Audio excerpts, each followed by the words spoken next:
नमस्कार। न्यूज के इकलौते फैमिली शो न्यूज की पाठशाला में आप सभी का बहुत स्वागत। मैं हूं सुशांत सिन्हा। ये वो पाठशाला जहां सबकी क्लास लगती है। और सबसे पहले रोज की तरह आपको बता दूं कि आज कौन कौन सा चैप्टर खोलने जा रहा हूं। मोदी बिहार बंगाल में कल ऐसा क्या करने जा रहे हैं कि राहुल ओवैसी ममता तेजस्वी सब फायर हुए बैठे। मोदी के सामने झुक गया कागज नहीं दिखाएंगे वाला गैंग। ओवैसी ने मुसलमानों से क्या गजब कह दिया। चुनाव के ठीक पहले बिहार में मर्डर पे मर्डर, बेखौफ घूमते अपराधियों के पीछे कौन है। महाराष्ट्र में मराठी के बाद बंगाल में बंगाली बोलने वालों पर सियासत। पीएम मोदी के दौरे के बीच ममता क्या करने वाली हैं, आज आपको दिखाऊंगा। अकबर से औरंगजेब तक पीएम मोदी ने सबका सच बताया तो निशाने पर छत्रपति शिवाजी महाराज क्यों आए। छत्रपति शिवाजी महाराज से लेकर हिंदू चोल राजाओं ने ऐसा क्या क्या किया कि मुगल जिंदगी में ना कर पाए, आज आपको याद दिलाऊंगा। और वो सबूत दिखाऊंगा जो बताएंगे कि मुगल को महान बताने का फर्जी नैरेटिव कैसे पूरी प्लानिंग और साजिश के तहत इस देश में चला है। वो सबूत मिस मत कीजिएगा। इसके अलावा मोदी रुकने को तैयार नहीं। ऑपरेशन सिंदूर के बाद भारत अब वो हथियार बना रहा है कि पाकिस्तान चीन दोनों के होश उड़ेंगे। पीएम मोदी की ऐसी तैयारी जिसे देख मुनीर ने अभी से भारत के हमले से बचने का ड्रिल करवाना शुरू कर दिया है। और पहले बागेश्वर बाबा, अब अनिरुद्धाचार्य महाराज। यूपी चुनाव के पहले अखिलेश के निशाने पर हिंदू बाबा क्यों आए। अनिरुद्धाचार्य महाराज ने अखिलेश यादव और मुसलमानों के रिश्ते पर क्या कहा कि हंगामा मच गया। आज इसका चैप्टर भी खोलूंगा, लेकिन पहले दिन भर की बड़ी खबरों का रिवीजन, उसके बाद पहला चैप्टर।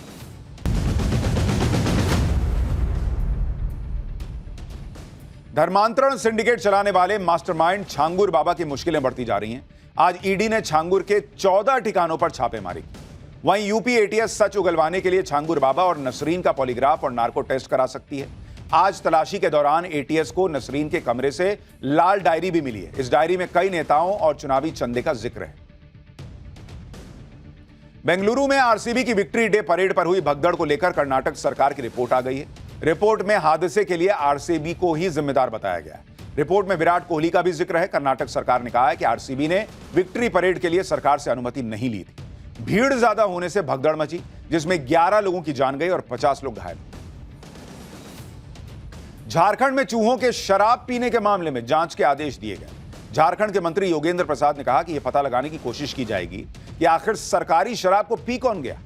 धनबाद में स्टॉक मिलान के दौरान 802 विदेशी शराब की बोतलें खाली पाई गई और इस मामले में संचालक ने बताया कि यह शराब चूहे पी गए थे। स्वच्छता रैंकिंग 2025 की घोषणा कर दी गई है, जिसमें इंदौर ने एक बार फिर बाजी मार ली है। वहीं छत्तीसगढ़ का अंबिकापुर और कर्नाटक का मैसूर दूसरे और तीसरे नंबर पर आ। 10 लाख से अधिक आबादी वाले शहरों की कैटेगरी में अहमदाबाद सबसे स्वच्छ शहर बनकर उभरा है। इसके बाद भोपाल और लखनऊ का नंबर है। इजरायल ने सीरिया की राजधानी दमिश्क पर बड़ा हवाई हमला किया है। इस हमले में दमिश्क में मौजूद रक्षा मंत्रालय को निशाना बनाया गया, जिसमें 3 लोगों की मौत हो गई जबकि 34 लोग घायल हुए। मिसाइल हमले के दौरान लाइव कवरेज कर रहा एक टीवी रिपोर्टर बाल बाल बच गया। इस हमले के बाद इजरायल की तरफ से कहा गया कि अगर सीरियाई सेना ने ड्रूज समुदाय पर हमले बंद नहीं किए तो हम उन्हें तबाह कर देंगे। बलूचिस्तान में पाकिस्तानी सेना के जवानों पर बड़ा हमला हुआ है। बलूच लिबरेशन आर्मी ने 2 हमले का दावा किया है। पहला हमला कराची से क्वेटा जा रही बस पर किया गया, जिसमें 29 पाकिस्तानी जवानों के मारे जाने की खबर है। वहीं बलूच लिबरेशन फ्रंट ने दावा किया है कि दूसरे हमले में पाकिस्तानी सेना के 10 जवानों को मार गिराया गया है।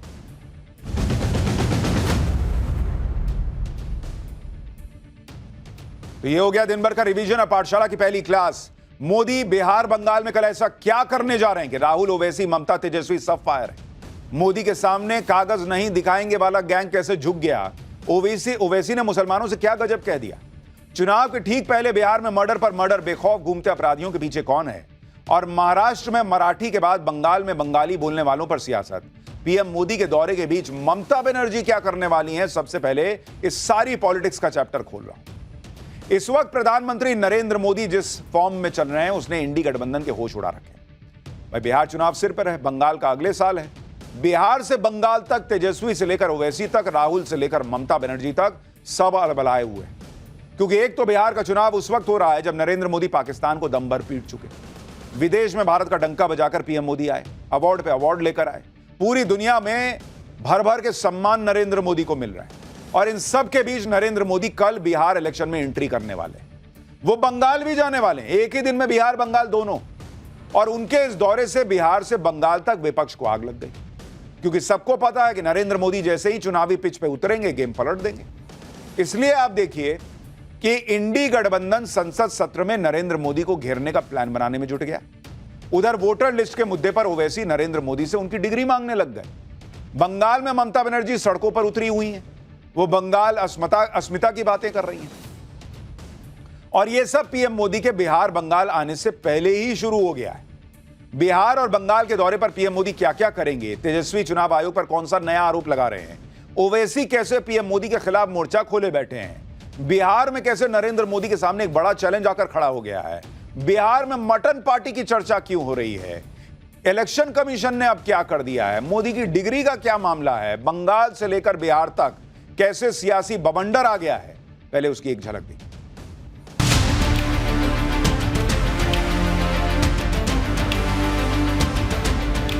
बिहार समृद्ध होगा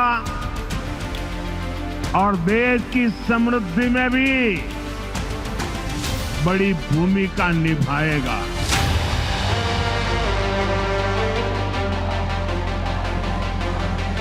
नट्टी फाड़ करके प्रधानमंत्री हमारे बोलते हैं जंगल राज आ जाएगा, जंगल आ जाएगा। आ तो गया है जंगल राज। कि आपको नंबर 1 अपना बर्थ सर्टिफिकेट, मार्कशीट तैयार रखना है, कास्ट सर्टिफिकेट है। गवर्नर साहब से मांग करूंगा कि अब राष्ट्रपति शासन लगा दो।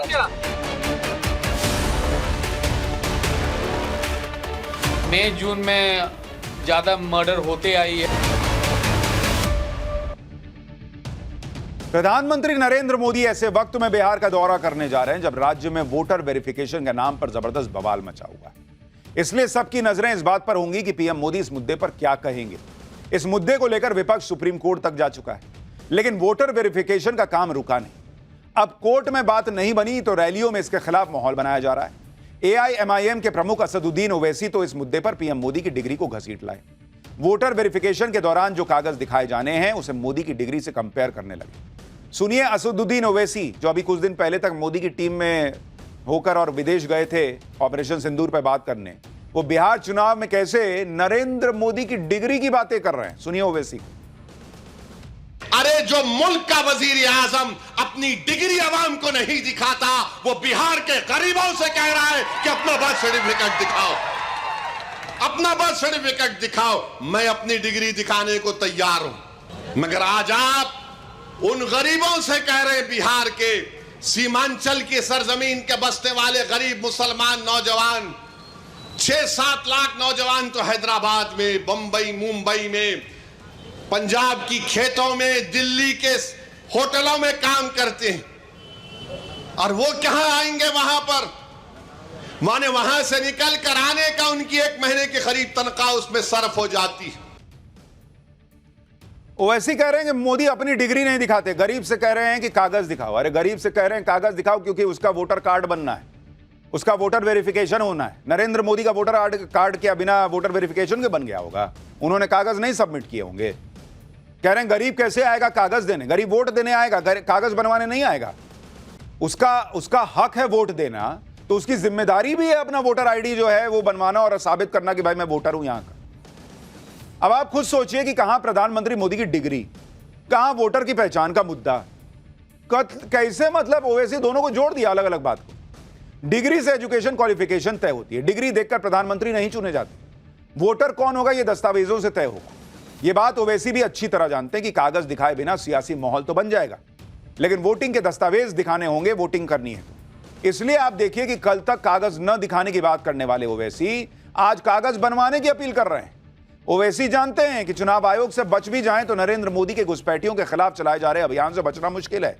आज नहीं तो कल कागज दिखाने पड़ेंगे, कागज नहीं दिखाएंगे। ये सब सोशल मीडिया में वायरल करने के लिए ठीक है। मोदी जिस सफाई के मूड में है देश में, उसमें कागज दिखाना ही पड़ेगा।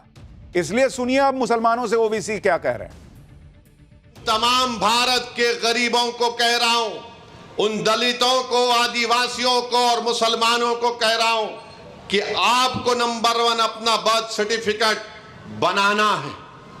10th क्लास अगर किसी ने किया तो मार्कशीट तैयार रखना है, कास्ट सर्टिफिकेट है, तो तैयार रखिए, और अगर आप उस कास्ट में आते हैं उसका सर्टिफिकेट निकलवाइए। तो ये जरूरी है, याद रखिए, जब तेलंगाना में या आपके किसी रियासत में ये इंटेंसिव रिवीजन होगा तो आप लोग परेशान होने की जरूरत नहीं, अभी वक्त है।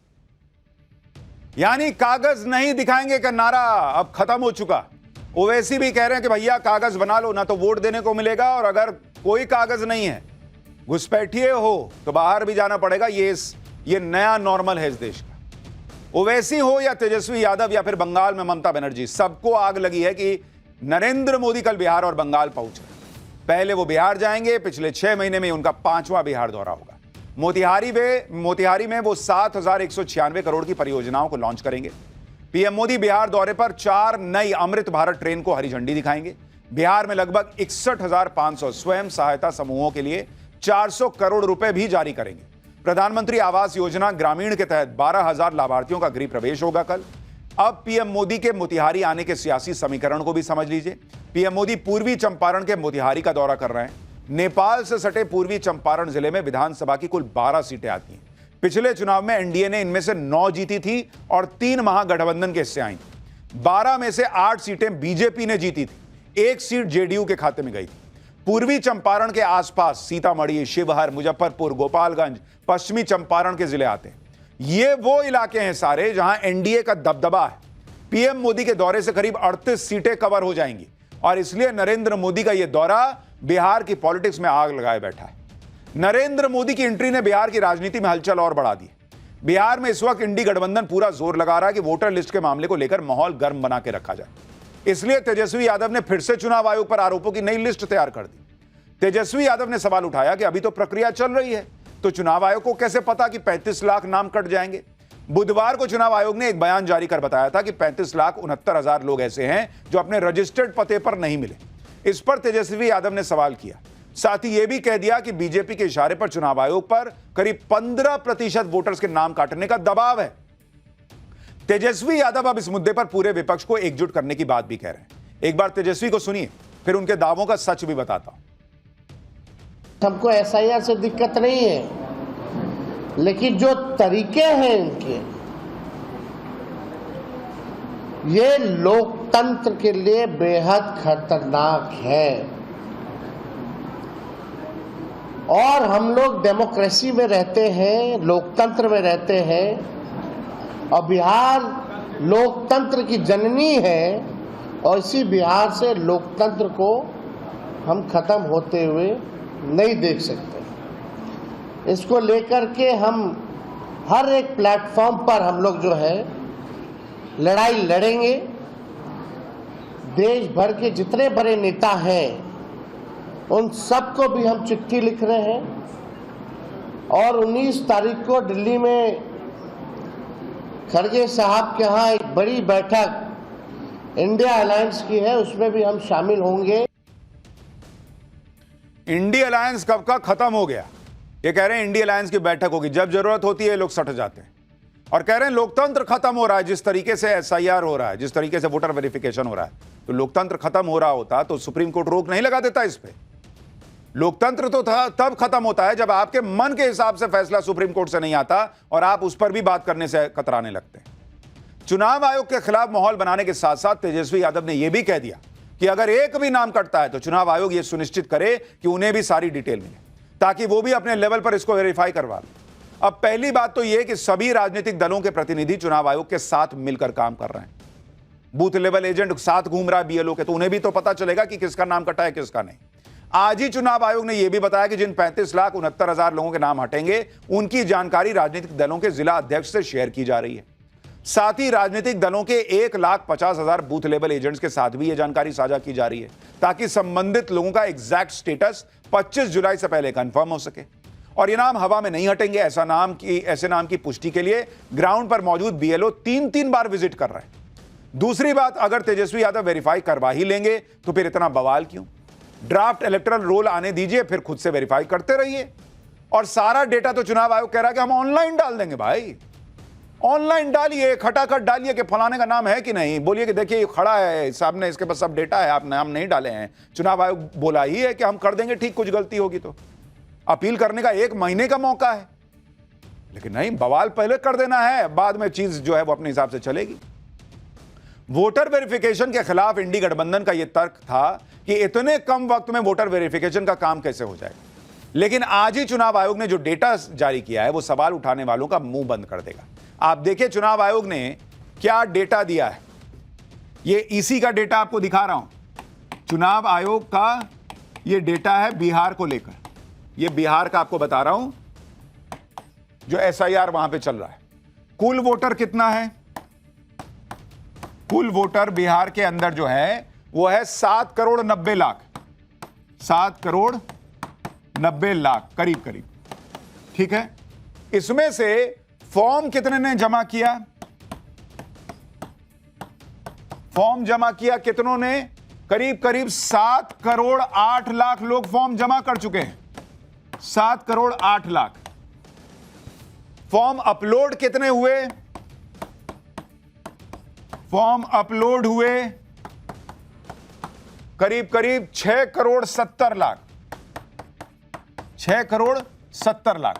और ये जो है भाई जिनके फॉर्म हैं वो बता रहा हूं, सब जमा किए हैं वो नहीं, किसी किसी का भी घर वालों ने भी दिखाया।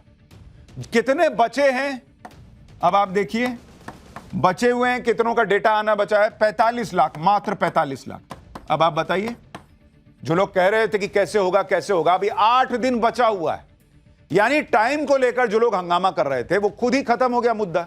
और यही चुनाव आयोग कह रहा था कि भाई हम लगाए ना, हम कर रहे हैं। और हमने आपको बताया था कि जितना नंबर है बीएलओ का काम कर रहा है वो सफिशिएंट है 12 करोड़ का वेरिफिकेशन करने के लिए, तो 8 करोड़ करना था। चुनाव आयोग ने अपने डेटा में बताया कि 35,69,435 लोग ऐसे हैं जो अपने पते पर नहीं मिले। यह कुल वोटर का 4.5% है। इन 35,69,000 लोगों में से जिनकी मृत्यु हो गई उनकी संख्या है 12,55,620। दूसरी जगह शिफ्ट हो गए 17,37,336। एक से ज्यादा जगह एनरोल्ड हैं 5,76,479। बिहार में वोटर लिस्ट को मुद्दा बनाने से इंडी गठबंधन खुद ही फंस गया। लेकिन एक मुद्दा जो नीतीश कुमार और बीजेपी के लिए चुनाव से पहले बड़ा चैलेंज बन गया है, वो मुद्दा है बिहार में लॉ एंड ऑर्डर का, कानून व्यवस्था का। क्योंकि आप देखिए कि आज भी बिहार में बेखौफ बदमाशों ने 3 हत्याकांड को अंजाम दिया है। राजधानी पटना से लेकर रोहतास तक जिस तरह से 3 लोगों की हत्या की गई, उसके बाद से बिहार पुलिस सवालों के घेरे में है। सबसे सनसनीखेज वारदात राजधानी पटना में हुई। पटना के सबसे बड़े अस्पतालों में शुमार पारस हॉस्पिटल में गोलियां चल गई। 5 अपराधी, आप देखिए ना, फिल्मी स्टाइल में भाई, स्लो मोशन में आप देख रहे हैं, आ रहे हैं अपना आराम से दंदनाते हुए अस्पताल में आए, कमरा नंबर 209 में घुसे, आईसीयू में भर्ती एक मरीज को गोलियों से भून डाला। हॉस्पिटल में देख रहे हैं, सब बंदूक लिया हुआ, अपना निकाला, घुसा, अंदर जाके मार दिया, बड़े आराम से फरार हो गए मार के। पूरी घटना 30 सेकंड में हो भी गई और वारदात को अंजाम देकर 5 शूटर वहां से चले गए। हत्याकांड का सीसीटीवी फुटेज सामने आया जिसमें 5 अपराधी आईसीयू में दाखिल होते दिखते हैं और फिर गोलियां चलाने के बाद फरार होते नजर आ रहे हैं। शूटर नंबर 1 हाथ में पिस्टल। अब ये तस्वीरें पूरे देश में वायरल हो रही हैं। सवाल उठ रहा है कि भाई बिहार में ये चल क्या रहा है? इस वारदात में मरने वाले की पहचान बक्सर के चंदन मिश्रा के तौर पर हुई है। चंदन मिश्रा भी अपराधी हिस्ट्री शीटर था। वो बेऊर जेल में उम्र कैद की सजा काट रहा था। उसे बक्सर के कारोबारी की हत्या के मामले में कोर्ट ने दोषी ठहराया था। इलाज के लिए वो 1 महीने की पैरोल पर बाहर आया था और पारस अस्पताल में भर्ती था। इसी दौरान उसकी हत्या कर दी गई। ठीक है, वो भी क्रिमिनल था, लेकिन ऐसा थोड़ी है कि भाई आप खुले में जाके क्रिमिनल को मार के निकल लिए। ये देख रहे हैं कैसे जा रहा है टहलते हुए। तो लोग बिहार में कानून व्यवस्था को लेकर सवाल पूछ रहे हैं। बिहार में मर्डर पे मर्डर हो रहे हैं, ऊपर से लॉ एंड ऑर्डर पर बिहार के पुलिस अधिकारी ऐसे ऐसे बयान दे रहे हैं कि लोग माथा पीट लें। एडीजी कुंदन कृष्णन कहने लगे कि मई जून में ज्यादा मर्डर होते हैं क्योंकि ज्यादातर किसानों के पास कोई काम नहीं रहता। सुनिए एडीजी को। मई जून में ज़्यादा मर्डर होते आई है वर्षों से। अप्रैल मई जून, जब तक बरसात नहीं होती है ये सिलसिला जारी रहता है क्योंकि ज़्यादातर किसान को कोई काम नहीं रहता है। एक बरसात होने के बाद लोग, कृषक समाज के लोग व्यस्त हो जाते हैं और घटनाएं घटती है। परंतु आप लोग के द्वारा, प्रेस के द्वारा हत्या पर हत्या कुछ इस वर्ष चुनाव भी है तो राजनीतिक दलों के द्वारा भी इस पर ज़्यादा नज़रिया दिया गया है। तो उसको लेके भी हम लोग चिंतित थे कि हाँ, नवयुवक ज़्यादा पैसा के लिए सुपारी किलिंग शुरू कर दिए थे। वाह एडीजी साहब, एडीजी लॉ एंड ऑर्डर को आप सुन रहे हैं? कह रहे हैं कि इस समय किसान जो है उसके पास काम नहीं होता, इसलिए ज्यादा मर्डर होते हैं। तो कल को आपका कोई मरा जाए तो आप जो है वो बस इसी बात को मान के चलिएगा कि भाई अभी तो किसान के पास काम नहीं होगा इसलिए वो मर्डर कर देगा। क्या बोल रहे हैं बॉस? सोच भी रहे हैं एडीजी लॉ एंड ऑर्डर की क्या बोल रहे हैं? वो कह रहे हैं कि यूथ जो है वो सुपारी किलिंग कर रहा है। अरे तो रोकना आपका काम है ना बॉस। किसान को कह रहे हैं कि किसान के पास काम नहीं है इसलिए मर्डर हो रहा है, यूथ जो है सुपारी किलिंग कर रहा है। तो ये पुलिस रोकेगी कि खाली बता देगी कि इस वजह से हो रहा है? तो फिर छोड़ दीजिए, फिर पुलिस किस लिए है?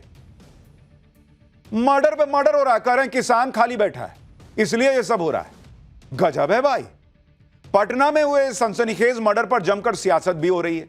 पूर्णिया से निर्दलीय सांसद पप्पू यादव ने बिहार में राष्ट्रपति शासन लगाने की मांग कर दी। हत्याकांड के बाद पप्पू यादव पारस अस्पताल पहुंच गए। पप्पू यादव अस्पताल के अंदर जाना चाहते थे लेकिन पुलिस ने उन्हें बाहर ही रोक दिया। इस दौरान पप्पू यादव और पुलिसकर्मियों के बीच हल्की बहस भी हुई, जिसके बाद पप्पू यादव प्रदेश सरकार पर जमकर बरसे। सुनिए पप्पू यादव क्या कह रहे हैं। अब कुछ बाकी है बिहार में। 200 मीटर पर हेडक्वार्टर, बगल में थाना और उस कैदी के साथ 12 राइफल और उसके बाद डॉक्टर पर क्या बच गया? कुछ बच गया है? गवर्नर साहब मुझे बुलाए हैं अभी तुरंत। मैं गवर्नर साहब से मांग करूंगा कि अब राष्ट्रपति शासन लगा दो। बिहार में कानून व्यवस्था के मुद्दे पर अब एनडीए के अपने सहयोगी भी बोल रहे हैं। चिराग पासवान नीतीश कुमार पर सवाल उठाने लगे।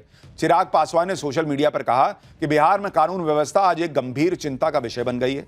रोज हत्याएं हो रही हैं, अपराधियों का मनोबल आसमान पर है, पुलिस प्रशासन की कार्यशैली समझ से परे है। बिहार विधानसभा चुनाव से ठीक पहले बढ़ते आपराधिक मामले चिंताजनक है। उधर नीतीश सरकार को डिफेंड करने के लिए केंद्रीय मंत्री जीतन राम मांझी सामने आए, लेकिन उन्होंने कहा कि अपराधियों ने किसी साधु को नहीं मारा है, यह तो गैंग वॉर है। सुनिए जीतन राम मांझी क्या कह रहे हैं। ये पारस हॉस्पिटल कोई सरकारी संस्था नहीं है, वो निजी संस्था है। वहाँ का क्या प्रतिबंध उन लोगों का रहा है उन लोगों को सोचना चाहिए। अब घुस करके मारा है तो किसी साधु को नहीं मारा है, आपस में गैंगवार का मामला है। आपस में गैंगवार में गोली चल जाए तो जीतन राम मांझी को कोई बड़ी बात नहीं लग रही। कह रहे हैं पारस हॉस्पिटल में घुस के मार दिया, वहां क्या व्यवस्था थी हमको क्या पता। बॉस, व्यवस्था राज्य में कानून व्यवस्था की क्या है वो इंपॉर्टेंट है। अपराधी के मन में डर नहीं होना चाहिए कि हम कर रहे हैं, सीसीटीवी में आएंगे, पकड़ा जाएंगे, हमारा क्या हाल होगा। वो डर खत्म हो गया, ये इंपॉर्टेंट है। कहां मर्डर हो रहा है, किसका मर्डर हो रहा है, ये इंपॉर्टेंट तो है ही। उससे भी बड़ी बात है कि अपराधी ऐसे खुले में काम कर रहे हैं और उनको कोई डर नहीं है। कानून व्यवस्था पर यह फालतू के तर्क देने से अच्छा है कि इस मुद्दे पर नीतीश कुमार बिहार पुलिस को टाइट करें, लेकिन वो वहां मुफ्त बिजली बांटने में लगे। नीतीश कुमार ने बिहार में फ्री बिजली का ऐलान कर दिया। बिहार में घरेलू उपभोक्ताओं को 125 यूनिट तक फ्री बिजली मिलेगी। बिहार सरकार का दावा है कि इससे 1,67,00,000 परिवारों को फायदा मिलेगा। 1 अगस्त से बिहार में फ्री बिजली वाली सुविधा मिलेगी। इसका मतलब जुलाई के बिजली बिल में ही छूट मिलना शुरू हो जाएगी। नई छूट से बिहार के खजाने पर 3,000 करोड़ रुपए का बोझ बढ़ेगा। बिहार में तेजस्वी यादव भी 200 यूनिट फ्री बिजली का चुनावी वादा कर चुके हैं। इसी को देखते हुए नीतीश सरकार भी फ्री बिजली का दाव चल रही है। ममता बनर्जी पूरा माहौल अभी से बनाने में जुटी हैं। इस बीच पीएम मोदी कल बंगाल भी जाने वाले हैं। पीएम मोदी बंगाल के दुर्गापुर में रैली करेंगे, 5,000 करोड़ की योजनाओं को लॉन्च करेंगे। बंगाल में पार्टी के नए अध्यक्ष समीक भट्टाचार्य के चुने जाने के बाद यह पीएम मोदी का पहला बंगाल दौरा होगा। पीएम मोदी जिस दुर्गापुर इलाके में रैली करेंगे वो पश्चिम बर्धमान के तहत आता है। इस जिले में कुल 9 विधानसभा सीटें हैं, जिसमें से 6 पर टीएमसी का कब्जा है और 3 पर बीजेपी का। पीएम मोदी ऐसे वक्त में बंगाल जा रहे हैं जब कल ही ममता बनर्जी ने कोलकाता की सड़क पर उतरकर नई सियासत का बिगुल फूंका था। खास बात यह भी है कि पीएम मोदी के बंगाल दौरे के 2 दिन बाद ही ममता बनर्जी बंगाल में शहीद दिवस मनाने वाली है। बंगाल और टीएमसी की राजनीति में यह दिन बहुत इंपॉर्टेंट है। 21 जुलाई को टीएमसी राज्य में बड़ी रैली करने वाली है। दावा है कि टीएमसी के सारे सांसद संसद सत्र को छोड़कर इस रैली में मौजूद रहेंगे। साल 1993 के लेफ्ट सरकार के विरोध में हुए प्रदर्शन में 13 कांग्रेसी कार्यकर्ता मारे गए थे। उस प्रदर्शन के दौरान ममता बनर्जी भी घायल हुई थी। तब ममता बनर्जी कांग्रेस की नेता थी। उस घटना ने ममता बनर्जी की राजनीतिक करियर को बदल दिया था। उन 13 लोगों की मौत की याद में ममता बनर्जी हर साल 21 जुलाई को शहीद दिवस मनाती है। बंगाल में ममता बनर्जी लगातार 3 बार से जीत रही है, लेकिन वो जानती हैं कि बीजेपी उनके लिए बड़ा चैलेंज है और इसलिए विधानसभा चुनाव भले ही महीनों दूर हो, लेकिन ममता बनर्जी ने अभी से तैयारी शुरू कर दी है। ममता बनर्जी ने कल कोलकाता की सड़क पर उतरकर मार्च निकाला। एक सिटिंग सीएम खुद सड़क पर उतर जाए, यह छोटी बात नहीं। बारिश में भीगते हुए सड़क पर मार्च निकालकर ममता बनर्जी ने अपने तेवर से बता दिया कि वो बीजेपी से भिड़ने को पूरी तरह तैयार है। बीजेपी शासित राज्यों में बंगाली बोलने वाले लोगों के खिलाफ उत्पीड़न का आरोप लगाकर ममता बनर्जी ने मोर्चा संभाल लिया। ममता बनर्जी ने सीधे सीधे मोदी सरकार को धमकी दे दी और कहा कि अगर यह अत्याचार नहीं रुका तो इसके गंभीर राजनीतिक परिणाम भुगतने होंगे। ममता बनर्जी ने कहा कि बीजेपी को खेला होबे के नए राउंड के लिए तैयार रहना चाहिए। ममता बनर्जी ने बीजेपी को चैलेंज देते हुए कहा कि वो ये साबित करें कि बांग्ला बोलने वाले प्रवासी लोग रोहिंग्या मुसलमान। कुल मिलाकर ममता बनर्जी ने बंगाली अस्मिता का मुद्दा उछाल दिया है। बंगाल में वोटर लिस्ट रिवीजन से पहले ही उसके विरोध को लेकर माहौल बना दिया है। ममता बनर्जी ये पूछने लगी कि क्या बंगाल भारत का हिस्सा नहीं है। इस तरह की भाषा का इस्तेमाल कर ममता बनर्जी बंगाल के लोगों के सेंटिमेंट्स को अपनी तरफ करने की कोशिश कर रही। ममता बनर्जी ने लगे हाथ चुनाव आयोग को भी लपेट लिया। चुनाव आयोग पर बीजेपी की दलाली करने का आरोप लगा दिया। सुनिए एक बार। एक तो इलेक्शन कमीशन बैठे हैं, मैं उसको डिसरेस्पेक्ट नहीं करते हैं, लेकिन अगर कोई बीजेपी दलाली करे तो हम उसको इंसान के लिए हम कहेंगे दलाली मत करना, हम नहीं छोड़ेंगे। मैं बिहार में सुना 30.5 लाख वोट निकाल दिया, ऐसा करके महाराष्ट्र में बीजेपी जीता, नहीं तो नहीं जीतता। ममता बनर्जी आरोप लगा रही है कि चुनाव आयोग वोटर निकाल के चुनाव जीत रहा है और ऐसे ही महाराष्ट्र में जीता, पर महाराष्ट्र में तो एसआईआर हुआ ही नहीं था और वहां तो राहुल गांधी का आरोप है कि वोटर जोड़ के जीता गया है चुनाव। तो पहले आपस में लोग तय कर लें कि वोटर निकाल के बीजेपी चुनाव जीतती है, वोटर जोड़ के जीतती है, ईवीएम से चुनाव हैक करके जीतती है, क्या करती है, पहले मन तो बना लें, या स्ट्रांग रूम में घुस के और ईवीएम में हेराफेरी करके जीतती है। पहले ABCD चुनाव कर ले भाई ऑप्शन, तब तो क्वेश्चन आ पाएगा 7 करोड़ का। खैर, बंगाल की सियासत का चैप्टर तो चलता रहेगा। फिलहाल पाठशाला में अगला चैप्टर जिसमें आपको दिखाऊंगा अकबर से औरंगजेब तक पीएम मोदी ने सबका सच बताना शुरू किया तो निशाने पर छत्रपति शिवाजी महाराज क्यों आए। छत्रपति शिवाजी महाराज से लेकर हिंदू चोल राजाओं ने ऐसा क्या क्या किया कि मुगल जिंदगी में कर नहीं पाए।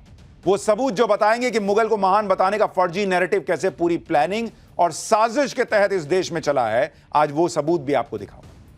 जब से नरेंद्र मोदी ने मुगलों को महान बताने वाला इतिहास पलटा है, तब से इस देश में बहुत लोगों को आग लग गई है, क्योंकि ये लोग तो हमेशा यही एजेंडा चलाते रहे कि बाबर तो बहुत बड़ा योद्धा था, अकबर तो ग्रेट था, औरंगजेब तो दीन ईमान का पक्का था। अब जब नरेंद्र मोदी ने इनके मुगल प्रेम के चीथड़े उड़ा दिए और मुगलों का असली सच बताना पढ़ाना शुरू कर दिया, तो ये लोग क्रूर मुगलों के बचाव में एक नया एजेंडा चलाने में जुट गए। कहने लगे कि हिंदू राजा क्या कम थे, हिंदू राजाओं ने भी तो हमले किए, वो भी तो युद्ध लड़ते थे, लोगों को मारते थे। ये नया एजेंडा चलाने में कुछ लोग इस हद तक चले गए कि मुगलों की बराबरी भारत में पूजनीय माने जाने वाले छत्रपति शिवाजी महाराज से करने लग गए। सोचिए, कहां अत्याचारी मुगल और कहां भगवान की तरह पूजे जाने वाले छत्रपति शिवाजी महाराज। कुछ लोग एक इकोसिस्टम दोनों का कंपैरिजन कर रहा है भाई। ये तुलना करते हुए इन लोगों की जबान नहीं कांप रही, क्योंकि मुगलों के बारे में सच सुनकर ये सवाल बला गए। इन्हें अकबर, बाबर, औरंगजेब में और हमारे छत्रपति शिवाजी महाराज, महाराणा प्रताप, हिंदू चोल राजाओं में कोई अंतर दिख रहा नहीं है, बंद हो गया है। आज पाठशाला में इनके इसी एजेंडे की हम क्लास लगाने वाले हैं, क्योंकि क्रूर मुगलों से हमारे देश के असली हीरोज की कोई तुलना नहीं हो सकती। अगर कोई मुगल प्रेम के चक्कर में हमारे हिंदू राजाओं को मुगलों जैसा बताता है तो उसका एजेंडा हम चलने नहीं देंगे पाठशाला में। क्योंकि सीधी सी बात पहले आप यह समझ लीजिए कि चाहे बाबर हो या अकबर हो या औरंगजेब हो, ये सारे मुगल मिलकर भी छत्रपति शिवाजी महाराज जैसे हिंदू वीरों की पैर की धूल के बराबर भी नहीं थे। छत्रपति शिवाजी महाराज ने युद्ध लड़े तो अपने लोगों की रक्षा के लिए लड़े, अपनी मातृभूमि की रक्षा के लिए युद्ध लड़े। मुगलों की तरह तलवार के जोर पर धर्म फैलाने के लिए युद्ध नहीं लड़ रहे थे, दूसरों को काफिर नहीं बता रहे थे। छत्रपति शिवाजी महाराज जैसे हिंदू वीरों ने युद्ध लड़े तो उसमें सैनिक मारे गए युद्ध में, उन्होंने आम जनता पर तलवारें नहीं चलाई, मुगलों की तरह आम जनता का नरसंहार नहीं किया था। इसलिए बॉस कुछ भी अलबल मत बोल दो कि मुगल का कंपैरिजन जो है वो छत्रपति शिवाजी महाराज से होगा। बात हिंदू चोल राजाओं से तो मुगलों की कोई तुलना ही नहीं हो सकती। हिंदू चोल राजाओं ने तो सदियों पहले ऐसे ऐसे काम कर दिए कि मुगलों का काम उनके सामने पानी भरता नजर आएगा। फिर भी अगर ये लोग हिंदू राजाओं की तुलना मुगलों से कर रहे हैं तो इन्हें यह भी बताना चाहिए कि जितना किताबों में मुगलों के बारे में पन्ने भर भर के लिख दिए, अगर तुम्हारे लिए तराजू में सब बराबर है, बिना बेसिर पैर का, बिना लॉजिक दिए हुए, तो भाई हिंदू राजाओं के बारे में भी इतिहास की किताबों में क्यों नहीं लिखे जितना मुगलों के बारे में लिखे? मुगलों के बारे में तो दिमाग में ठूस ठूस के भर दिए। सबको पता है, बच्चे बच्चे से पूछो कि मुगल राजा का नाम बताओ तो बताएगा बाबर, अकबर, शाहजहां, सबका नाम बता देगा, औरंगजेब तक का बता देगा। लेकिन पूछो कि हिंदू चोल राजाओं का नाम बताओ, कहेगा ये कौन थे? छत्रपति शिवाजी महाराज के बारे में कुछ लोग जानते होंगे, पूरा देश जानता है क्या कि उन्होंने कितना महान काम किया? छत्रपति संभाजी महाराज के बारे में तो फिल्म आई तब पता चला लोगों को कि इतना अत्याचार औरंगजेब ने उन पर किया था और क्या जबरदस्त शासक थे संभाजी महाराज। इसी तरह से ठूस ठूस कर हिंदू राजाओं के बारे में स्कूलों में पढ़ा दिए होते तो फिल्मों के जरिए बताना पड़ता या पाठशाला में हमें बताना पड़ता क्या?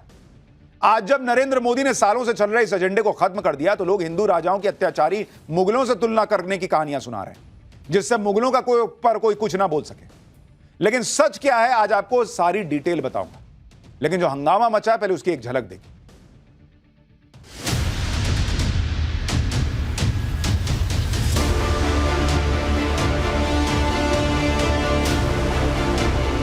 हुमायूं बाबर औरंगजेब को ही पढ़ाया गया है। कभी अपने जो थे जैसे शिवाजी महाराणा प्रताप, ऐसे अपने कई राजा हो गए।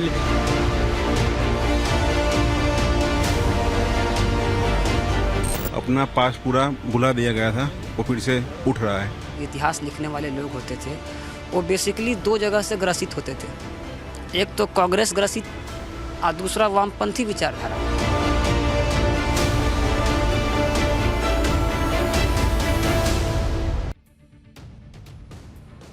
इस पूरे विवाद के बारे में आपने शुरुआत में तो सुना होगा कि भाई एनसीईआरटी ने 8वीं क्लास की सोशल साइंस की किताब से मुगलों को महान बताने वाली कहानियां हटा दी या फिर जो उनकी पूरी सच्चाई है वो बता दी और मुगलों की क्रूरता का असली सच छाप दिया। 8वीं क्लास की सोशल साइंस की किताब exploring society India and beyond में मुगलों की क्रूरता के किस्से जोड़े गए। मुगलों ने भारत के लोगों पर किस तरह से अत्याचार किया ये सब अब 8वीं के बच्चे पढ़ेंगे। लेकिन जब मुगलों का असली सच छापा गया तो मुगलों का फैन क्लब सामने आया और इस फैन क्लब ने मुगलों की बराबरी छत्रपति शिवाजी महाराज से करनी शुरू कर दी, जबकि क्रूर मुगलों और छत्रपति शिवाजी महाराज में जमीन आसमान का अंतर था। आप देखिए कि मुगल भारत के नहीं थे, वो बाहर से भारत को लूटने और राज करने के इरादे से आए थे, जबकि छत्रपति शिवाजी महाराज भारत में ही पैदा हुए और हिंदू राष्ट्र के लिए मुगलों से लड़े थे। मुगलों ने भारत में जमकर लूटपाट की, नरसंहार किए, देवी देवताओं के दर्शन पर टैक्स लगाया। छत्रपति शिवाजी महाराज ने मुगलों के अत्याचार का जवाब दिया, हिंदुओं को एकजुट किया। मुगलों ने जबरन धर्म परिवर्तन कराए, इस्लाम कबूल नहीं करने पर बेदर्दी से कत्ल किए। छत्रपति शिवाजी महाराज ने धर्म परिवर्तन नहीं कराया, मुगलों से भी हिंदू बनने के लिए नहीं कहा बॉस। ये थे छत्रपति शिवाजी महाराज। मुगलों ने सिख गुरुओं पर जुल्म किए, इस्लाम नहीं अपनाने पर गुरु तेग बहादुर की हत्या कर दी। छत्रपति शिवाजी महाराज ने किसी मौलाना इस्लामिक गुरु की हत्या करवाई थी क्या? बिल्कुल नहीं। मुगलों का मकसद भारत में हमेशा के लिए इस्लामिक राज कायम करने का था। छत्रपति शिवाजी महाराज भारत में हिंदू स्वराज की स्थापना करना चाहते थे जहां सबको सम्मान मिले। मुगलों ने महिलाओं और बच्चों तक पर अत्याचार किए, महिलाओं बच्चों को गुलाम तक बनाकर रखते थे। छत्रपति शिवाजी महाराज महिलाओं का सम्मान करते थे, अपनी माता को गुरु का दर्जा देते थे। तुम कंपेयर कर रहे हो छत्रपति शिवाजी महाराज से मुगलों की? पैर की धूल के बराबर नहीं है वो छत्रपति शिवाजी महाराज के। ये है छत्रपति शिवाजी महाराज और मुगलों की सोच का अंतर। जब दोनों की बुनियाद ही अलग है तो दोनों की तुलना कैसे कर रहे हो जी?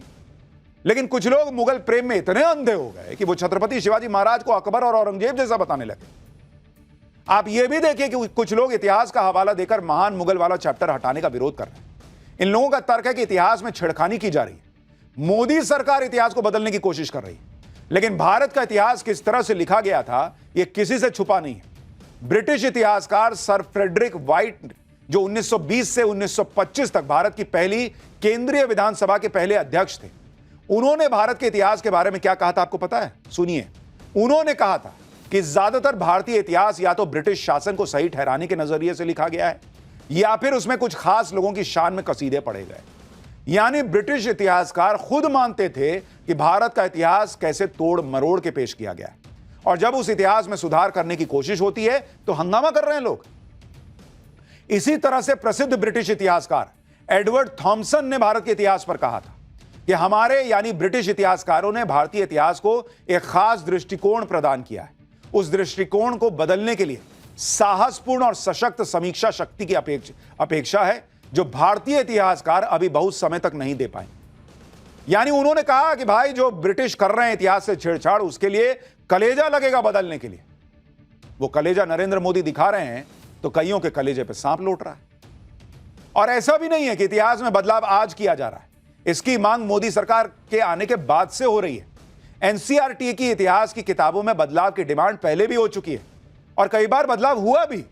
आप जानकर हैरान रह जाएंगे कि किस तरह से इतिहास को अपने हिसाब से तैयार किया गया और बच्चों को पढ़ाया गया। आप खुद देखिए, 1977 में रोमिला थापर की किताब मिडीवल इंडिया और बिपिन चंद्रा की मॉडर्न इंडिया पर विवाद हुआ। जनसंघ ने इन किताबों में इतिहास को तोड़ मरोड़ के पेश करने का आरोप लगाते हुए हटाने की मांग की थी। यानी तब से यह मामला चल रहा है भाई कि गलत हिस्ट्री पढ़ा रहे हो, यह मत करो। अगस्त 1977 में आर.एस. शर्मा की एंशिएंट इंडिया किताब पर विवाद हुआ।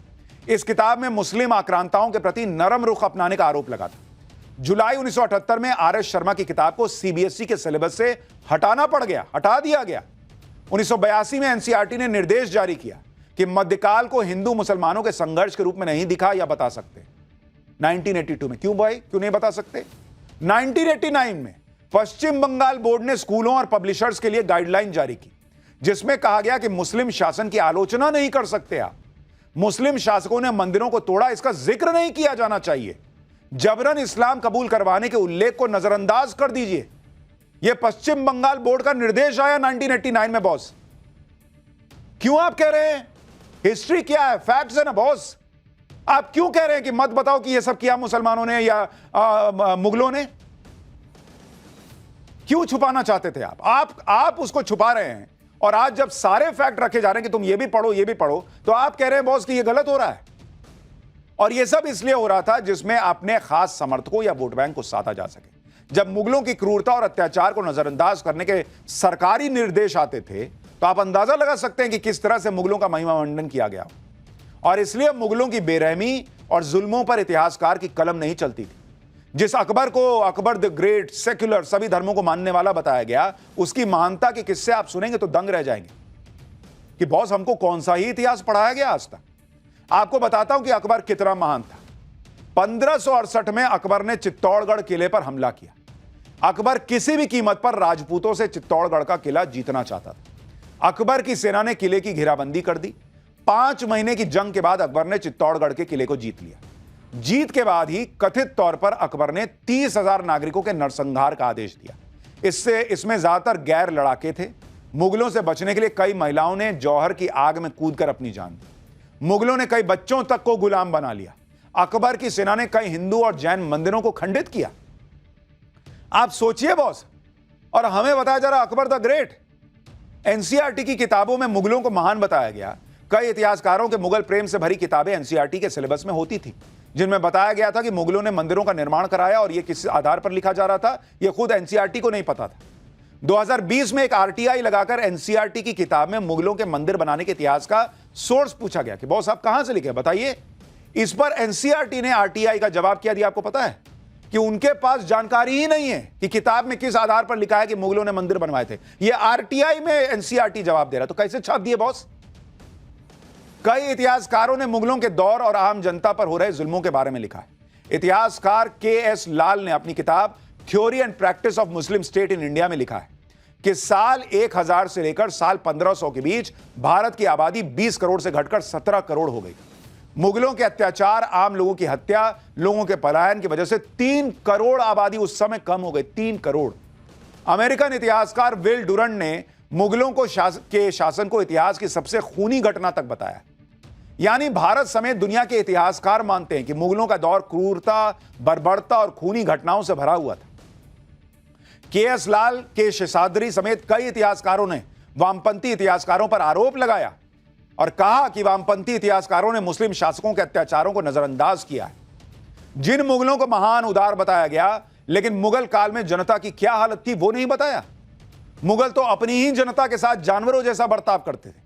और ये बातें ईस्ट इंडिया कंपनी में काम करने वाले कर्मचारी फ्रांसिस्को पेल्सैट ने लिखी है। फ्रांसिस्को पेल्सार्ट ने 1621 से 1627 तक आगरा के वेयरहाउस में काम किया था और उसने लिखा कि मुगल काल में जो लोग टैक्स नहीं दे पाते थे उनको बुरी तरह मारा जाता था, उनकी पत्नियों और बच्चों को मुगल गुलाम बना लिया करते थे। इसी तरह से फ्रेंच ट्रैवलर फ्रैंकोइस बर्नियो ने लिखा है कि मुगलों के अत्याचार से लोग मर जाते थे, टैक्स नहीं चुका पाने वालों के बच्चों को मुगल अधिकारी गुलाम बना लेते थे। मुगलों ने इतना सोना चांदी लूटा कि देश में लोगों के पास सोना दिखना बंद हो गया था। इतना लोग लिख के गए कि मुगल कितने क्रूर थे। पढ़ाया क्या? अरे मुगल नहीं पढ़े तो क्या पढ़े। मुगलों के दौर में पब्लिक का खून चूसा जा रहा था, जनता से एक एक पाई छीनी जा रही थी। दूसरी तरफ भारत के हिंदू राजा जनता के लिए अपनी जान तक की परवाह नहीं कर रहे थे। आप खुद देखिए, मुगलों के साथ युद्ध के दौरान महाराणा प्रताप ने कई मुश्किलों का सामना किया।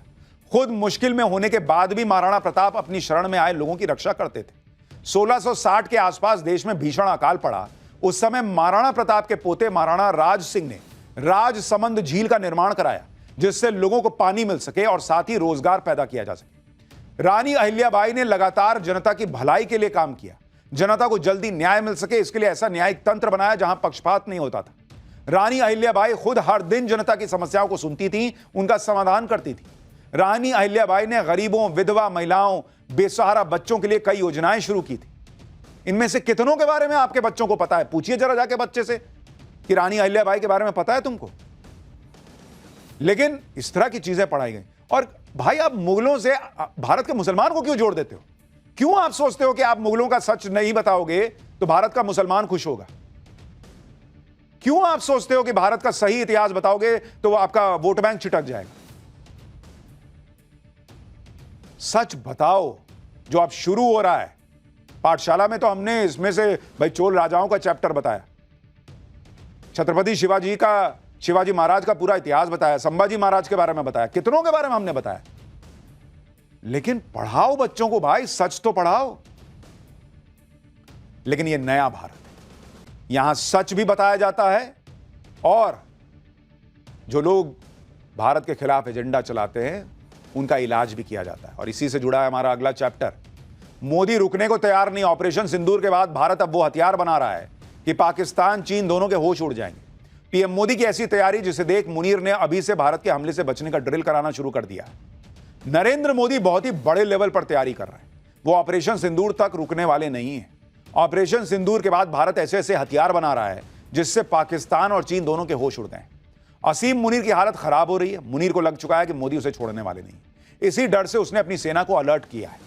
यही वजह है कि मुनीर ने पाकिस्तान की सेना को एक्सरसाइज करवाना शुरू कर दिया है। पाकिस्तान में युद्ध का अभ्यास चल रहा है कि कैसे भारत की मार खाने से बचना है। लेकिन बॉस, कितनी भी तैयारी कर लो, भारत जब मारेगा तो इस मार से बचना नामुमकिन है, क्योंकि इस बार ऐसे ऐसे हथियार भारत लेकर आया है या आने वाला है कि पाकिस्तान की कब्र ही खुदेगी। भारत ने ऐसे ऐसे हथियार निकाल लिए हैं कि मुनीर के साथ चीन भी हैरान है। भारत के इस अटैक और भारत के रक्षा कवच को भेद पाना किसी के बस में नहीं होगा। इसकी आपको एक एक डिटेल बताऊंगा। पहले देखिए छोटी सी झलक कि भारत कैसी तैयारी कर रहा है और पाकिस्तान में कैसा हल्ला मचा हुआ है।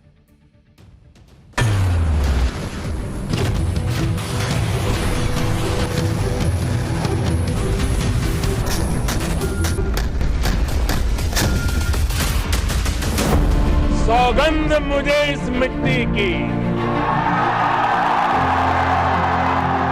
मैं देश नहीं मिटने दूंगा।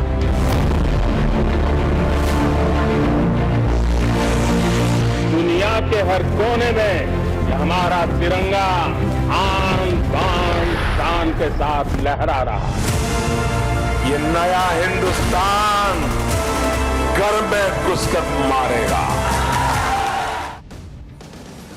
ऑपरेशन सिंदूर में भारत के आकाश एयर डिफेंस का जलवा पूरी दुनिया ने देखा। इसके सामने ना चाइनीज मिसाइलें चल पाई, ना चाइनीज फाइटर जेट्स कुछ कर पाए, ना तुर्की के ड्रोन काम आए। अब तो भारत ने आकाश एयर डिफेंस सिस्टम का नया अवतार भी तैयार कर लिया है। इसका नाम है आकाश प्राइम। ये जो वीडियो आप देख रहे हैं, ये आकाश प्राइम के टेस्ट फायर का वीडियो आप देख रहे हैं। मतलब पाकिस्तान और चीन आकाश को देखकर अलबलाए हुए थे, यहां आकाश प्राइम आ गया। यह टेस्ट फायर लद्दाख सेक्टर में 15,000 फीट से ज्यादा की ऊंचाई पर किया गया। इस टेस्ट के दौरान सतह से हवा में मार करने वाली मिसाइलों ने बेहद ऊंचाई वाले इस इलाके में बेहद तेज गति से उड़ रहे 2 विमानों को सीधे हिट किया। आकाश प्राइम आकाश एयर डिफेंस सिस्टम का 4th वर्जन है। इससे पहले 3 वर्जन आकाश MK1, आकाश 1S और आकाश NG हैं, जिन्होंने ऑपरेशन सिंदूर के दौरान पाकिस्तान के ड्रोन अटैक्स की हवा निकाल दी। आकाश प्राइम को साल 2021 में भी टेस्ट किया गया।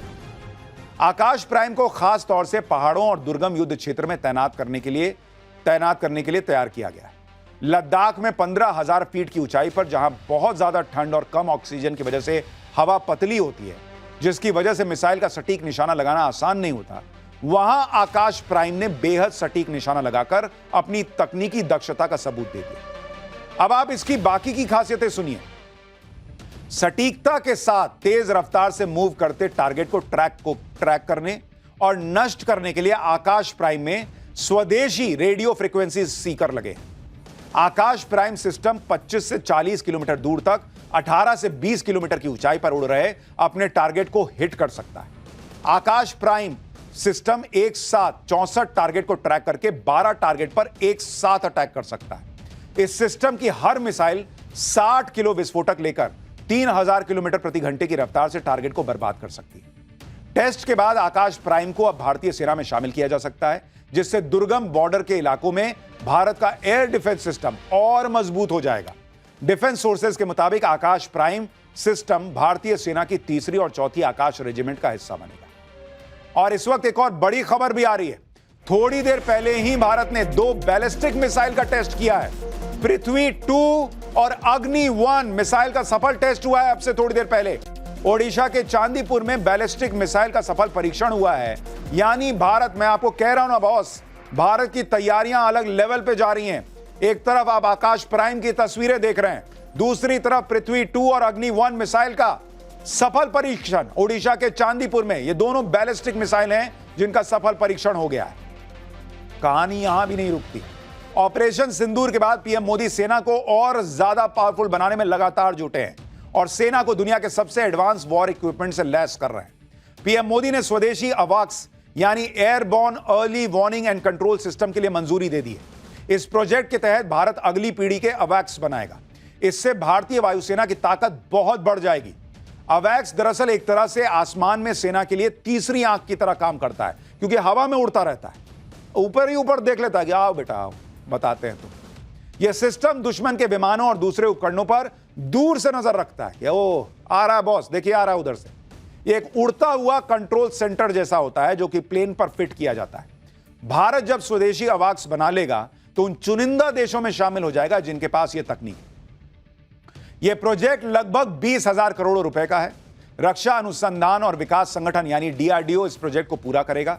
इसके तहत भारतीय वायुसेना को 6 बड़े अवाक्स मिलेंगे। DRDO भारतीय कंपनियों और एयरबस के साथ मिलकर इस काम को करेगा। वो A321 विमान पर एक खास एंटीना और सिस्टम लगाएगा। विमानों के ऊपर एक डार्सल फिन लगाया जाएगा। इस डार्सल फिन की मदद से रडार चारों तरफ देख सकता है। इसमें पूरी तरह से स्वदेशी मिशन कंट्रोल सिस्टम और AESA रडार लगे हों। अवाक्स हवाई क्षेत्र के बड़े हिस्से को तेजी से स्कैन करता है। इससे दुश्मन के लड़ाकू विमानों, ड्रोन और जमीन पर होने वाली गतिविधियों का भी पता चलता है। लेकिन इसका काम सिर्फ पता लगाना नहीं है। अवाक्स आसमान में एक कमांड सेंटर की तरह काम करता है। जमीन पर मौजूद स्टेशंस को जानकारी भेजता है ताकि दुश्मन के हमलों को रोकने के लिए सही दिशा दिखाई जा सके। अवाक्स इंडिया आसमान में सिर्फ एक रडार नहीं है, बल्कि इससे कहीं ज्यादा है। यह एयरबॉर्न सर्विलांस और बैटल मैनेजमेंट में एक बहुत बड़ा बदलाव है। यह भारतीय वायुसेना की क्षमता को और बढ़ा देगा, जिससे भारतीय सेना बॉर्डर पर खतरों को मॉनिटर कर सकेगी, उन्हें रोक सकेगी, पराजित कर सकेगी। देख रहे हैं ये प्लेन उड़ रहा है, उसके ऊपर ऐसे एंटीना टाइप लगा हुआ है। वहीं से देख लेता, दूर से, ऊपर से ही नीचे बताता कि भाई आ रहा है उधर से, फोड़ दो उसको। यूं कहें कि भारतीय सशस्त्र सेना को आसमान में अपना एक वॉच टावर मिलने जा रहा है। आपको जानकर हैरानी होगी कि यह पहली बार हो रहा है कि एयरबस के प्लेटफॉर्म का इस्तेमाल इस तरह के काम के लिए किया जाएगा। आमतौर पर ऐसे कामों के लिए बोइंग के विमान इस्तेमाल होते हैं, लेकिन DRDO के दिमाग में कुछ और ही चल रहा है। भारतीय वायुसेना के पास पहले से ही एयर इंडिया से लिए गए 6 A321 विमान हैं। DRDO इन A321 विमानों में बदलाव करेगा। इस प्रोजेक्ट से भारत को भविष्य में एक्सपोर्ट करने का मौका भी मिल सकता है। भारतीय वायुसेना अभी नेत्र नाम के छोटे अर्ली मॉर्निंग एयरक्राफ्ट का इस्तेमाल करती है, जिसे पाकिस्तान के साथ हुए युद्ध में इस्तेमाल किया गया था। पीएम मोदी आसमान से समंदर तक और पहाड़ से मैदान तक ऐसा डिफेंस सिस्टम खड़ा करना चाह रहे हैं इस देश का कि पाकिस्तान और चीन की नींद उड़ गई। ऑपरेशन सिंदूर के बाद पहले ही पाकिस्तान की सांसें अटकी थी। अब तो चीन भी भारत से बातचीत को प्रेफरेंस दे रहा है और इसकी बड़ी वजह है भारतीय सेना का एडवांस वर्जन। पीएम मोदी ने एक एक सैनिक को इतना मजबूत बना दिया है कि दुश्मन के होश उड़े हुए। अब देखिए, पीएम मोदी ने भारतीय सैनिकों के हाथ में दुनिया की सबसे खतरनाक मेड इन इंडिया राइफल थमा दी।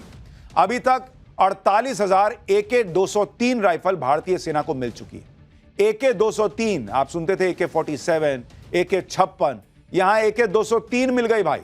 खास बात है कि सेना की तरफ से एक भी शिकायत नहीं आई है इसको लेकर, यानी पहले टेस्ट में तो AK-203 राइफल पास हो गई है। अब इसका दूसरा टेस्ट है इस साल के आखिर में। दावा किया जा रहा है कि दिसंबर 2025 तक AK-203 राइफल पूरी तरह से स्वदेशी हो जाएगी। अमेठी में Indo Russian rifles private limited में इस गन का प्रोडक्शन हो रहा है। अभी लक्ष्य रखा गया है कि साल के अंत तक 70,000 राइफल डिलीवर कर देनी है और 2030 तक 6 लाख AK-203 राइफल डिलीवर कर दी जाएगी। इसके बाद AK-203 का नया नाम शेर होगा। पूरी तरह स्वदेशी होने के बाद हर महीने 12,000 राइफल्स बनेंगी, यानी हर 100 सेकंड में एक राइफल, और सालाना लगभग 1.5 लाख राइफल का प्रोडक्शन होगा। जरा इसकी एक बार तस्वीर देखिए। ये AK-203 भैया तूफानी चीज है ये।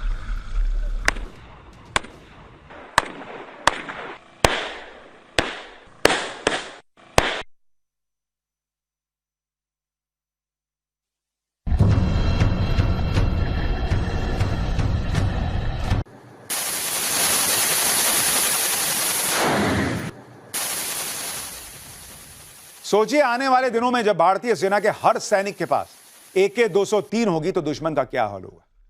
और कुछ लोगों को यह मामूली बात लग सकती है, लेकिन यह मामूली बात नहीं है बॉस, क्योंकि इस देश में ऐसी सरकारें भी रही हैं जिनके वक्त में सेना के पास बुलेट प्रूफ जैकेट तक की कमी होती थी। बुलेट प्रूफ जैकेट तक की कमी होती थी बॉस। और यहां अब वो सेना है जिसके पास AK-203 जैसे आधुनिक हथियार हो, आकाश प्राइम जैसा एयर डिफेंस सिस्टम होगा, ब्रह्मोस है। अद्भुत तरीके से सेना को मजबूत किया गया है पिछले 11 साल। AK-203 राइफल को दुनिया की सबसे खतरनाक राइफल में क्यों शुमार किया जा रहा है वो भी आपको बताता हूं। AK-203 की रेंज 400 से 800 मीटर है। यह 30 राउंड डिटैचेबल बॉक्स मैगजीन और 50 राउंड क्वाड कॉलम मैगजीन दोनों को सपोर्ट करता है। इसमें टेलीस्कोपिक साइट्स और नाइट विजन डिवाइस लगाने के लिए एक्सेसरी रेल भी है जो कम रोशनी में सटीकता को बढ़ाते हैं। AK-203 प्रति मिनट 700 राउंड फायर कर सकती है, 1 मिनट में 700 राउंड। यह राइफल हल्की, टिकाऊ और हर मौसम में विश्वसनीय है। जिस तरह मोदी ऑपरेशन सिंदूर के बाद लगातार भारतीय सेना की ताकत बढ़ाने में लगे और पिछले 11 साल से लगे हैं, ऑपरेशन सिंदूर के बाद उस गति को और बढ़ाया है। उसे देखकर पाकिस्तान की नींद उड़ी। मुनीर घबराया है। उसे समझ आ चुका है कि ऑपरेशन सिंदूर पार्ट 2 तो होगा, क्योंकि उसको अपनी हरकतें भी पता है कि वो तो रुकेगा नहीं, वो तो आतंकी हमला करवाएगा ही। भारत के हमलों से पाकिस्तान का बचना कितना मुश्किल है, इसको आप इस बात से समझिए कि असीम मुनीर भारत के हमलों से बचने की नहीं, बल्कि भारत के हमले के बाद राहत कार्यों की ड्रिल करवा रहा है। आप ये वीडियो देखिए, पाकिस्तान के स्कार्दू इंटरनेशनल एयरपोर्ट का है, जहां पाकिस्तान एयरफोर्स का कादरी एयरबेस है। यहां इस बात का अभ्यास किया जा रहा है कि जब भारत इस एयरबेस पर अटैक कर देगा तो उस अटैक के बाद घायलों को कैसे ले जाना है, कैसे बचाना है, क्या करना है। यह भारत के ऑपरेशन सिंदूर का इफेक्ट है, जिसमें भारत ने पाकिस्तान के 11 एयरबेस उड़ा दिए थे। पाकिस्तान को तभी समझ आ गया होगा कि उसके बाद सारे एयरबेस भारत के डायरेक्ट निशाने पर हैं। भारत जब चाहे तब पाकिस्तान के किसी भी एयरबेस को तबाह कर सकता है। इसलिए अपने एयरबेस को भारत के हमले से बचाने की बजाय मुनीर का पूरा फोकस हमले के बाद नुकसान को कैसे कम करना है इस पर है। तो ये आप तस्वीरें देख रहे हैं पाकिस्तान की, जहां एम्बुलेंस दिख रही है। मुनीर का कॉन्फिडेंस देखिए, उसको कितना अच्छे से पता है कि आप देखिए, उसको पता है कि भारत मारेगा तो भैया ये तो बचाने के लिए इस तरह से करना पड़ेगा। लेकिन पाकिस्तान अजब है भाई। पाकिस्तान में इस समय भयंकर बाढ़ भी आई है। पाकिस्तान के कई इलाकों में इमरजेंसी लगा दी गई है। कई इलाकों में बाढ़ की वजह से भयंकर तबाही मची है। आप देखिए, पाकिस्तान का एक रिपोर्टर बाढ़ के पानी में रिपोर्टिंग कर रहा था, बाढ़ से हुई तबाही के बारे में बता रहा था। बाढ़ का पानी इतना तेज था कि रिपोर्टर ही बाढ़ के पानी में बहता हुआ दिखाई दे रहा है। देखिए जरा, रिपोर्टर भी पाकिस्तान की तरह गजबी है, माइक भी 2 कौड़ी का लिए हुए था।